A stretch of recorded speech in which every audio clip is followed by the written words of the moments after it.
வணக்கம். Trend tax channel நேயர்களே, நான் உங்கள் அன்பான சயின்டிஃபிக் வேதிக் அஸ்ட்ராலஜர் அஸ்ட்ரோ அரஞ்சி பேசுகிறேன். நல்லது நினைப்போம், நல்லதே நடக்கும். வணக்கம், நான் உங்கள் அன்பான சயின்டிஃபிக் வேதிக் அஸ்ட்ராலஜர் அஸ்ட்ரோ அரஞ்சி பேசுகிறேன். நல்லது நினைப்போம், நல்லதே நடக்கும். இந்த வீடியோவில் நம்ம என்ன பார்க்க போகிறோம்னா, ரிஷபராசிக்காரர்களுக்கு ஆகஸ்ட் 2026 எத்தகைய ஒரு மாதமாக பலாபலன்கள் நிறைந்த ஒரு மாதமாக இருக்க போகுதுங்கிறத சயின்டிஃபிக் வேதிக் அஸ்ட்ராலஜி முறையில் எதையும் மிகைப்படுத்தாமல் உள்ளது உள்ளவாறு பரிகாரங்கள் அருள்வாக்கு சொல்கிற மாதிரிலாம் போகாமல் ஒரு கிரகமும் ராசிக்கு இது மாதிரி இடத்துல சஞ்சரிக்கும் பொழுது, இந்தந்த டிகிரியில் சஞ்சரிக்கும் பொழுது இந்திய வேத ஜோதிட அடிப்படையிலான அறிவியல் சார்ந்த சாஸ்திரமாகிய நம்மளுடைய சாஸ்திரத்தில் சயின்டிஃபிக்காக பார்க்கும் பொழுது சயின்டிஃபிக் வேதிக் அஸ்ட்ராலஜி முறையில் எப்படி பலன்கள் நமக்கு வரப்போகுது, ஷார்ட் டேர்ம் எப்படி இருக்க போகுது, லாங் டேர்ம் எப்படி இருக்க போகுது, இந்த ஆகஸ்ட் மாதம் எது மாதிரி விஷயமாக நாம் எதிர்பார்க்கலாம் அப்படிங்கிறத துல்லியமாக பார்க்க போகிறோம். இப்போ பாருங்கள், ரிஷபராசிக்காரர்களுக்கு இந்த மாதம் ஆரம்பிக்கும் பொழுதே ராசி அதிபதியாகிய சுக்கிரன் 5ஆம் இடத்துல இருக்கிறார். 5ஆம் இடத்துல நீச்சம் பெறுகிறார், சனியின் பார்வை பெறுகிறார். ஸோ இது வந்து என்ன தெரியுதுன்னா, ரிஷபராசிக்காரங்க நம்ம எதிர்பார்க்கக்கூடாது. ஆகஸ்ட் மாதம் சில விஷயங்கள் அப்படி இப்படி தான் இருக்கும். ஹார்ட் ஒர்க் நிறையா பண்ண வேண்டி இருக்கும், அலைச்சல்கள் நிறையா இருக்கும். ஆனால் அதுக்கு ரிசல்ட் கொஞ்சம் சுமாராக தான் இருக்கும். ஏன்னா ராசி அதிபதி சனியின் பார்வை பெற்று நீச்சமாக இருக்கும் பொழுது நம்ம எதிர்பார்ப்புகளை வளர்த்து கொள்ளாதீர்கள். ஆகஸ்ட் மாதம் அடுத்து வரக்கூடிய மாதத்தில் சிலது நடக்கலாம். ஆகஸ்ட் மாதம் கொஞ்சம் மெயின்டெனன்ஸ் மோடில் இருக்கக்கூடிய ஒரு மாதமாக இருக்குங்கிறத தெரிஞ்சுக்கணும். யோகமான கிரகமாகிய புதன் பாருங்க, 2ஆம் இடத்துலேருந்து 3ஆம் இடம் 2வது நாள்லேயே மாறுறார். ஸோ 3ஆம் இடத்துல கடகத்திலேயே குருவோட கிட்டத்தட்ட 23 நாள் இருந்துட்டு கடைசி ஒரு வாரம் தான் பார்த்தீங்கன்னா 4ஆம் இடத்துக்கு சிம்மத்துக்கு வரார். இது ரெண்டுமே பரவாயில்லை. ஏன்னா குரு ஒரு இடத்துல சிம்மத்தில் வந்து நட்பு வீட்டில் இருக்கிறார். ஒரு 20 நாள் 21 நாள் ஒரு 3 வாரம் குருவோட சேர்ந்திருக்கார். ஸோ 2ஆம் இடங்கிற தனஸ்தானாதிபதி குருவோட சேர்ந்துருக்கனால பண விஷயத்துக்கு பிரச்சனை இல்லை. பணப்போக்குவரத்து வந்துட்டு போயிட்டு இருக்கும். அது ஒன்றும் பெரிய சங்கடங்கள் இருக்காது. குழந்தைகள் விஷயங்கள், படிப்பு விஷயங்கள், டெக்னிக்கலான சில விஷயங்கள், புத்தி கூர்மையான விஷயங்கள் கொஞ்சம் பழக்கம் போல் நல்லா வேலை செய்யும். ஆனால் ஃபிசிக்கலாக வேலைகள் அதிகமாக இருக்கும். கொஞ்சம் போட்டு படுத்துங்கிறத நீங்கள் வேலையில் இருக்கிறவங்க, தொழிலில் இருக்கிறவங்களுக்கு நீங்கள் தெரிஞ்சுக்கணும். அதே மாதிரி மற்றதெல்லாம் எப்படி போயிட்டுருக்குன்னு பார்த்தா, செவ்வாய்ங்கிற கிரகமே பாருங்கள் 2ஆம் இடத்துல இருக்கிறார். ஸோ குடும்பஸ்தானம், வாக்குஸ்தானம், தனஸ்தானத்தில் செவ்வாய் இருக்கும் பொழுது, 7ஆம் வீட்டு அதிபதி இருக்கும் பொழுது சில நண்பர்களால், சில பங்குதாரர்களால், நீங்கள் யாரை டெய்லி அசோசியேட் பண்ணுறீங்களோ அவங்களால சில வரவுகள் இருக்குது. ஆனாலும் சில ஆர்கியூமெண்ட்ஸ் வரக்கூடிய அமைப்புகளும் இருக்குது. கொஞ்சம் பொறுமையாக பேச்சு விஷயத்தில் கொஞ்சம் சட்டுன்னு பேசாமல் கொஞ்சம் பொறுமையாக போய்க்கக்கூடிய அமைப்புகள் நல்ல அமைப்புகளாக இருக்கும். ஏன்னா நமக்கு ராசி அதிபதி நீச்சமாக போயிருக்கு பாருங்கள். ஸோ நாம் பாட்டு கடைன்னு நம்ம நினச்சதெல்லாம் பேசுகிறோம்னா ஆல்ரெடி நம்ம கரெக்டாக பேசுகிறோமாங்கிறது தெரியாது. ஸோ அதனால் கொஞ்சம் பொறுமையாகவும் நிதானமாகவும் புத்தி கூர்மையை யூஸ் பண்ணி சமயோஜிய புக்தியோடு நம்ம செயல்படக்கூடிய ஒரு மாதமாக ரிஷபராசிக்காரருக்கு இருக்குது. இந்த காலத்தில் வந்து புதுசாக அதை ஆரம்பிக்கிறேன் இதை ஆரம்பிக்கிறேங்கிறதெல்லாம் கொஞ்சம் யோசித்து பண்ணணும். இல்லைன்னா அடுத்து வரக்கூடிய ராகுகதி பயிற்சிக்கு அப்புறம் பண்ணலாம். அதை பெறக்கூடிய அடுத்த வீடியோவில் பார்க்கலாம். இந்த மாதம் நீங்கள் என்னென்னா, பண விஷயம் இருக்கிறத அப்படியே மெயின்டைன் பண்ணிக்கலாம். என்னென்ன உறவுகள் சம்மந்தப்பட்ட விஷயங்கள், குழந்தைகள் சம்மந்தப்பட்ட விஷயங்கள், வியாபாரம், தொழில், அது மாதிரி விஷயங்கள்லாம் பண்ணிக்கலாம். இந்த மாதத்தில் நம்ம வந்து வேலை மாறலாமா, இந்த நேரத்தில் வந்து நம்ம புதுசாக ஒன்று ஆரம்பிக்கலாமா அப்படின்னு கேட்டால் நோ.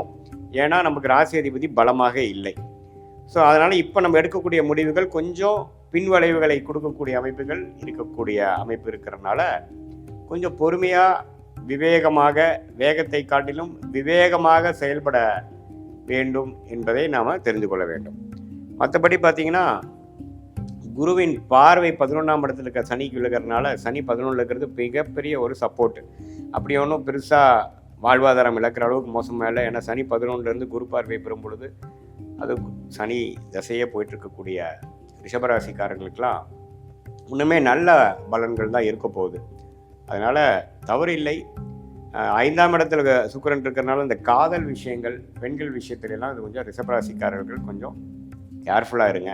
ஏன்னா சுக்கிரன் வந்து 5ஆம் இடத்துல வரார், நீச்சப்பட்டிருக்கிறார், சனியின் பார்வை பெறுகிறார். ஸோ அப்படிங்கிறப்போ கொஞ்சம் நமக்கு எல்லை மீறிய உறவு, ஒரு லீகலான ஒரு விஷயத்தில் இல்லாமல் கொஞ்சம் முறையற்ற சில விஷயங்கள், கள்ளக்காதல், அது மாதிரி விஷயங்கள் எல்லாம் கொஞ்சம் நடக்கக்கூடிய அமைப்புகள் அந்த மாதிரி இருக்கிறவங்களுக்கு வர வாய்ப்பு இருக்குது.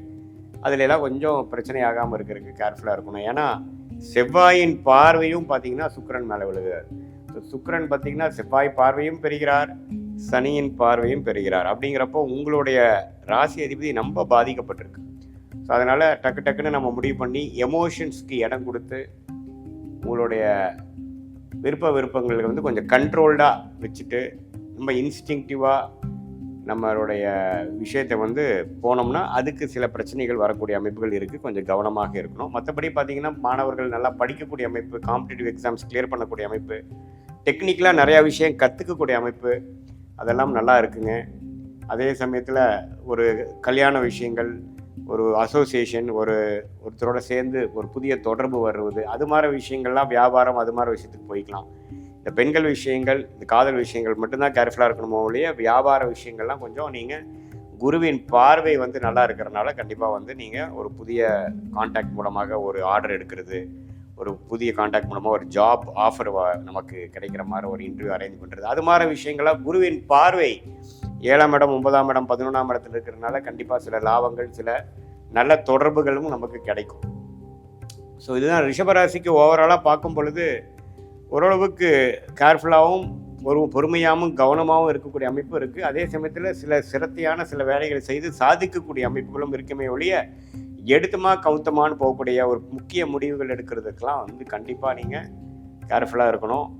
மற்றபடி பார்த்தீங்கன்னா பெண்கள் வந்து சுக்கிரனே பாதிக்கப்பட்டிருக்கிறதுனால உங்களுடைய ஹெல்த் கொஞ்சம் பார்த்துக்கணும். அந்த மாதவிடாய் பிரச்சனை, பெண்களுக்கே வரக்கூடிய பிரச்சனையெல்லாம் கொஞ்சம் இந்த மாதம் கொஞ்சம் தூக்கலாக இருக்கலாம். ஸோ அவங்களாம் கொஞ்சம் ஹெல்த்தை வந்து மெயின்டைன் பண்ணிக்கணும். அதுக்கு தகுந்த ட்ரீட்மெண்ட் டாக்டர்லாம் பார்த்து பண்ணிக்கக்கூடிய அமைப்புகள் இருக்குது. வண்டி வாகனம் கொஞ்சம் கேர்ஃபுல்லாக வச்சுக்கணும். ஏன்னா சனி செவ்வாய் தாக்கங்கள் சுக்கிரனுக்கு இருக்கிறதுனால ஒரு நல்ல வண்டி வந்து கொஞ்சம் கேர்ஃபுல்லாக வச்சுக்கலைன்னா சர்வீஸ் உடனே பிரச்சனை ஆகுங்கிற அளவுக்கு ரிஷபராசிக்காரர்களுக்கு வரக்கூடிய அமைப்புகள் இருக்குது.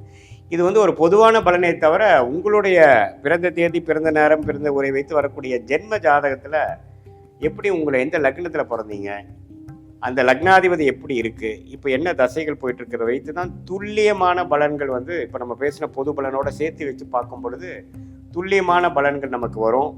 அடுத்து வரக்கூடிய 3 மாதம், அடுத்து வரக்கூடிய 6 மாதம் எப்படி இருக்க போகுது, சயின்டிஃபிக் வேதிக் அஸ்ட்ராலஜி முறையில் நம்ம ஒன்று பார்க்கும் பொழுது எப்படி வந்து உங்களுடைய யோகமான தொழில் என்ன, எந்த துறையில் அதிக லாபம் வரும், எந்த துறையை நமக்கு ஆகாது, வியாபாரமா, தொழிலா, வெளிநாடா, அல்லது உத்தியோகம்னு எடுத்துட்டோன்னா நம்ம ப்ரைவேட் செக்டாரா அல்லது அரசு உத்தியோகமா, எது மாதிரி துறை நமக்கு வரும், மீடியா துறையா, அல்லது படிப்பு பார்த்திங்கன்னா படிப்பு சார்ந்த தொழில் தான் பண்ணுவீங்களா, அல்லது வேறு மாதிரி லைனில் போவீங்களா, அல்லது மெடிக்கல் ரிலேட்டட், ரியல் எஸ்டேட் அது மாதிரியா, அல்லது ஐடி சாஃப்ட்வேரா, அல்லது எதுவுமே இல்லாமல் அக்ரோ ரிலேட்டடாக போவீங்களா, எது வந்து உங்களுக்கு நல்லா இருக்குங்கிறது உங்களுடைய ஜாதகத்தில் இருக்கிற ஒரு கிரகத்தோட ஸ்தானபலம், திக்பலம், திருப்பலத்தை வைத்து டிகிரி அடிப்படையில் பார்த்து சயின்டிஃபிக் வேதிக் அஸ்ட்ராலஜி முறையில் நம்ம பார்க்கும் பொழுது அடுத்து வரக்கூடிய வாழ்க்கையில் எடுக்கக்கூடிய முடிவுகளை சரியான முடிவுகளாக எடுத்து தேவையற்ற முயற்சிகளை தவிர்த்து வாழ்க்கையில் எளிதில் வெற்றி பெற முடியும் என்று சொல்ல விரும்புகிறேன். மீண்டும் மற்றொரு காணொளியில் சந்திப்போம்.